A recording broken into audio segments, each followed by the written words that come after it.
ఆయన ఆన్సర్ చేస్తారు. ఆయనకి డిలే చేసి ఇచ్చినట్టున్నారు. కనుక్కోండి. ఓకే అన్న.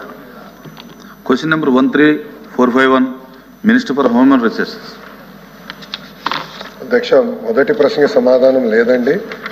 ప్రభుత్వం తల్లికి వందనం అనే నూతన పథకాన్ని రూపొందిస్తుంది. గైడ్ లైన్స్ త్వరలోనే జారీ చేస్తాం.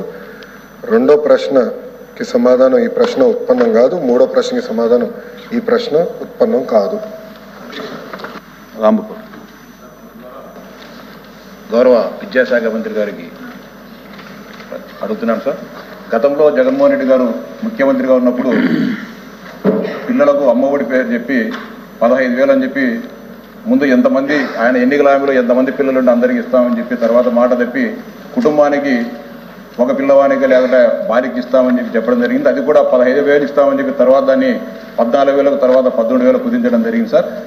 ఎన్డీఏ మేనిఫెస్టోలో తల్లికి వందనం పేరుతో ఆ కుటుంబంలో ఎంతమంది పిల్లలుంటే అందరికీ కూడా అర్హులైన వారందరికీ కూడా ఇస్తామని చెప్పి చెప్పడం జరిగింది సార్. కానీ ఇటీవల కొన్ని మీడియాలలో మాట తప్పుతున్నారు, లేకపోతే కుటుంబాన్ని ఒకరిస్తున్నారని చెప్పి తప్పుడు జీవోలు ప్రచారం చేస్తూ వాటిన్నింటి కూడా ప్రజల్లో గందరగోళం చూస్తున్నారు సార్. తమరి ద్వారా మంత్రి గారికి విజ్ఞప్తి చేస్తున్నారు సార్. తల్లికి వందనం గతంలో అందరికీ అంటే మనం ఎన్నికల మేనిఫెస్టోలు ఇచ్చిన మేరకు అందరికీ ఇస్తున్నామా లేదా దానిపైన స్పష్టత ఇవ్వాలని చెప్పి విజ్ఞప్తి చేస్తాం. అంతేకాకుండా ప్రభుత్వ ప్రైవేటు పాఠశాలలో చదివే పిల్లలందరికీ కూడా దీన్ని వర్తిస్తారా అనే దానిపైన కూడా గౌరవ మంత్రి గారు స్పష్టత ఇవ్వాలని చెప్పి విజ్ఞప్తి చేస్తారు. లక్ష్మణరావు. 2019-24 మధ్య అమ్మఒడి అనే పథకం అమలు జరిగింది. గౌరవ మంత్రి గారు దాని లోపాలు కనుక అధ్యయనం చేస్తే తల్లికి వందనం కూడా సమర్థవంతంగా అమలు చేయడానికి అవకాశం ఉంటుంది అధ్యక్ష. ముఖ్యంగా అమ్మఒడికి సంబంధించి 15,000 అని ప్రకటించినప్పటికీ ఆచరణలో 13,000 ఇచ్చారు అధ్యక్ష. 1,000 వాచ్మెన్ కానీ 1,000 ఆయా కానీ తల్లులకి 13,000 పడినాయి అధ్యక్ష.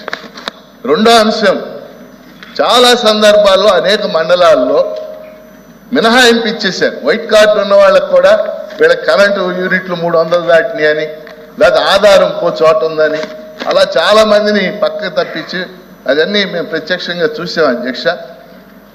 అందువలన రెండోది ఇందాక చెప్పినట్టు ఒక పిల్లవాడికే ఇచ్చారు ఇంట్లో. ఇప్పుడు తల్లికి వందనం తెలుగుదేశం పార్టీ దాని మేనిఫెస్టోలో ఎంతమంది పిల్లలు ఉంటే అంతమందికి ఇస్తామని.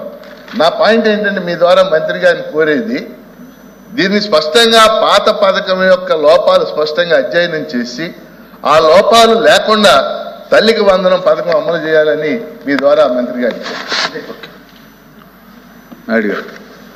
అధ్యక్ష, గత ప్రభుత్వంలో ప్రభుత్వ పాఠశాల నుంచి 7.50 లక్షల మంది విద్యార్థులు ప్రైవేటు పాఠశాలలకు తరలిపోయారు అధ్యక్ష.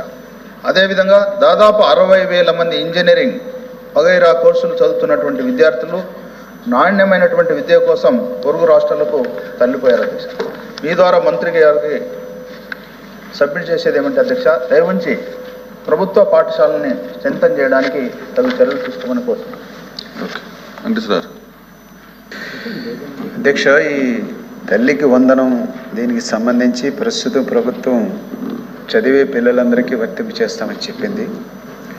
ఒకటి ఆలోచించాల్సింది ఏమంటే, ప్రైవేటు పబ్లిక్ పాఠశాలలు రెండింటికి ఇది వర్తింపు చేసేటువంటి క్రమంలో ప్రైవేటు వాళ్ళకి వద్దు, ప్రభుత్వ పాఠశాలలు బలోపేతం కావాలంటే ప్రభుత్వ పాఠశాలల్లో చదివే వాళ్ళకే వర్తింపు చేయాలి అనే వాదన కూడా ఒకటి నడుస్తుంది. అది ప్రభుత్వ పాఠశాలను దృష్టిలో పెట్టుకుని.